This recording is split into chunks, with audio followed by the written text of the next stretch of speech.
जीवन रक्षा योजना हर दिल्ली वासी को उनके जीवन की सुरक्षा का भरोसा देगी। मैं ये बात आपके बीच में कहना चाहता हूं। और क्यों इस योजना को लागू किया जाए, क्यों इस योजना की जरूरत है इस दिल्ली को, तो मैं चंद बात इसके बारे में जरूर कहना चाहता हूं कि यहां हवा में जहर है, पानी दूषित है, खाने में मिलावट है, जिसकी वजह से दिल्ली को गंभीर बीमारियों ने जकड़ लिया है। क्योंकि यहां पर हवा में आप समझते हैं कि किस तरीके से दूषित हवा पिछले कई सालों से लगातार होती जा रही है। जैसे पानी दूषित है और खाने में मिलावट है, ये बड़ा कारण है कि आज दिल्ली लगभग बीमार सी नजर आती है। और ऐसे समय में दिल्ली की सरकार जो पिछले 10 सालों से यहाँ पर काबिज है, या केंद्र की सरकार जिसके अनेकों अनेक हॉस्पिटल दिल्ली में हैं, उनकी जो व्यवस्थाएं हैं पूरी तरीके से जब भी जरूरत पड़ती है वो चरमराकर ढह जाती हैं। लिहाजा इस योजना को पूरे दिल्ली में हमने लागू करने का फैसला किया है और इसमें सभी प्राइवेट हॉस्पिटल्स भी इंक्लूड रहेंगे। अगर मैं आपको चंद बातें, क्योंकि हर साल यहाँ दिल्ली में होने वाली जो गंभीर बीमारियां हैं उसके बारे में चंद बातें जरूर बताना चाहता हूं कि हर साल दिल्ली में, और ये सरकारी आंकड़े हैं, आप समझ सकते हैं सरकारी आंकड़े और एक्चुअल में कितना फर्क होता है।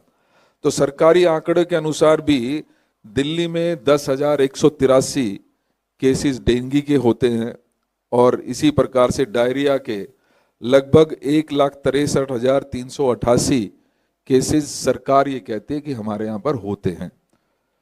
एक्यूट रेस्पिरेटरी इन्फेक्शन जो हवा में प्रदूषण की वजह से होता है, या टाइफाइड 14,256 ऐसे केसेस, पानी के जो दूषित पानी हमें पूरी दिल्ली में सप्लाई किया जा रहा है उसकी वजह से टाइफाइड का और डायरिया के बहुत सारे केसेस यहाँ दिल्ली में लगातार रिपोर्ट हो रहे हैं।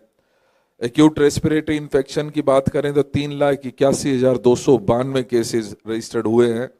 न्यूमोनिया के इन्फेक्शन को कैरी करने वाले 12,326 ऐसे केसेस हैं।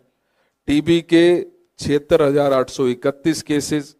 और इसी प्रकार से अगर मैं बात करूं कि डायबिटीज के, स्ट्रोक और कैंसर्स की बात करें तो लगभग 97,484 लाख लोगों को इसकी जरूरत पड़ी है।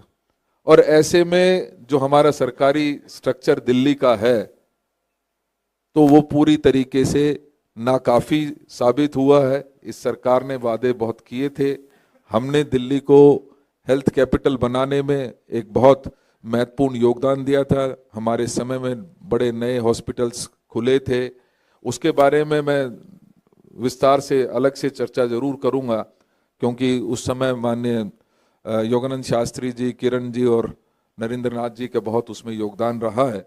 तो मैं सिर्फ आपका इस मौके पर और इस गारंटी की हमें ज़रूरत क्यों पड़ी, इस सब चीज़ों के लिए हमें ये योजना लानी पड़ी। और इस योजना के पीछे, जैसा कि आदरणीय अशोक जी ने और भाई काजी जी ने कहा, इसके पीछे कांग्रेस का भरोसा है, इसके पीछे माननीय राहुल गांधी जी का भरोसा है, माननीय मल्लिकार्जुन खड़गे जी का भरोसा है, और इसके पीछे इसको पूरी तरीके से अच्छे तरीके से लागू करने में राजस्थान के माननीय पूर्व मुख्यमंत्री अशोक गहलोत जी का भरोसा हम साथ लेकर चले हैं। दिल्ली को हम भरोसा दिलाना चाहते हैं कि कांग्रेस आपके स्वास्थ्य के प्रति चिंतित है और आपके स्वास्थ्य की गारंटी अब से, जब 5 तारीख आएगी, 8 तारीख को रिजल्ट आएगा, उसके तुरंत बाद से दिल्ली के हर उस व्यक्ति की जिम्मेदारी कांग्रेस की होगी कि उसका स्वास्थ्य ठीक रहे। बहुत बहुत धन्यवाद।